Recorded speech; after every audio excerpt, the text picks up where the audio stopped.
आइए हम एक अच्छे इंसान से मिलते हैं। आप सोचते हैं कि आप अच्छे हैं?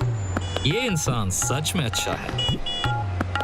देखिए, मैं कोशिश करता हूँ सही करने की। ये इतने अच्छे हैं कि अगर अच्छे लोगों की लाइन स्वर्ग पे लगाएं तो वो सबसे पहले आएंगे। अरे छोड़ो यार। तो श्रीमान बताइए, क्या आपने 10 आज्ञाओं का पालन किया है? काफी हद तक। क्या आप बुरा तो नहीं मानेंगे अगर हम इन 10 आज्ञाओं को देखें तो? देखते हैं आप सही में कितने अच्छे हैं। ठीक है।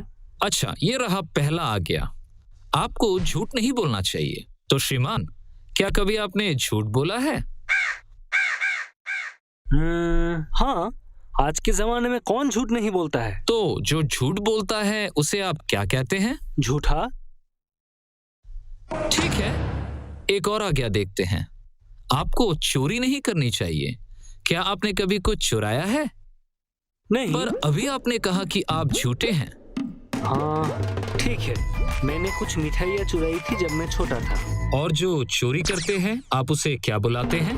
चोर। और एक आज्ञा देखते हैं, आपको व्यभिचार नहीं करना चाहिए। ये तो बहुत आसान है, मैं तो कभी किसी लड़की को नहीं देखता। ओए तेरी।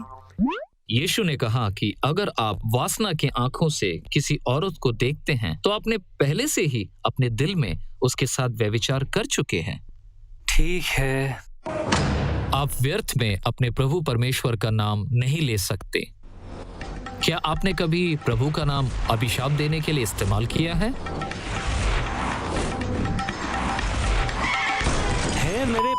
यही श्रीमान, इसे निंदा बोला जाता है। प्रभु ने आपको जीवन, सांस और वो सब कुछ दिया है और आपने उनका नाम मिट्टी में मिला दिया।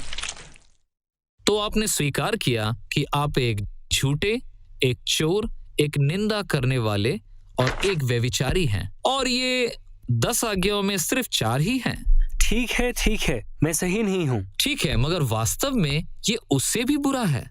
सोचिए, यदि आपके दिमाग में एक चिप डाल दिया जाए जिससे आपके सभी निजी विचार रिकॉर्ड हों 1 हफ्ते के लिए, और फिर एक विशाल फिल्म के पर्दे पर उन विचारों को आपके दोस्तों और परिवार को दिखाया जाए।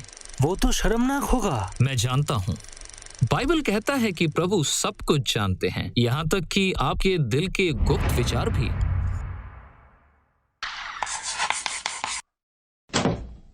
ठीक है, पर कुछ लोगों की तुलना में मैं संत हूँ। सही है, लेकिन मापदंड प्रभु का कानून है, अन्य लोग नहीं।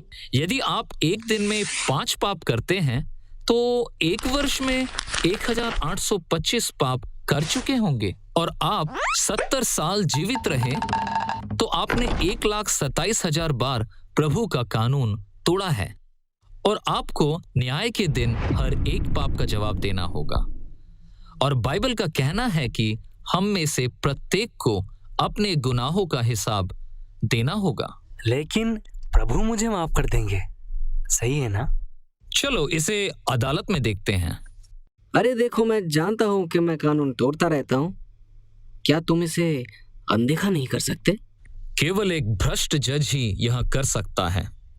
एक अच्छा न्यायाधीश ये कहेगा, न्याय की मांग है कि आप अपने अपराधों के लिए भुगतान करेंगे। प्रभु एक भ्रष्ट जज नहीं है, वह एक पवित्र और धार्मिक जज है। वह पाप से नफरत करते हैं।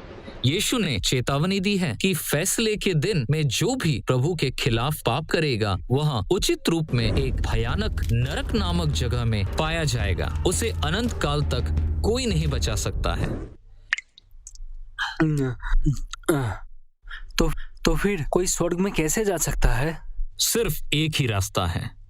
प्रभु ने जगत से इतना प्रेम किया कि उन्होंने अपने इकलौते पुत्र यीशु को भेजा एक परिपूर्ण जीवन जीने के लिए। उन्होंने कभी भी पाप नहीं किया, एक बार भी नहीं। तब यीशु ने अपने आप को बलिदान किया हम सब दोषियों और पापियों के लिए। उसे कोड़े लगाए गए, मारा गया और उसे क्रूस पर चढ़ाया गया मरने के लिए, ताकि न्याय हो सके और पापियों को मुक्ति मिले। फिर यीशु मृतकों में से उठकर उन्होंने मौत को हराया। आप अनंत जीवन अर्जित नहीं कर सकते हैं, ये यीशु का तोहफा है हर एक के लिए जो खुद को नम्र करके यीशु के पास आते हैं।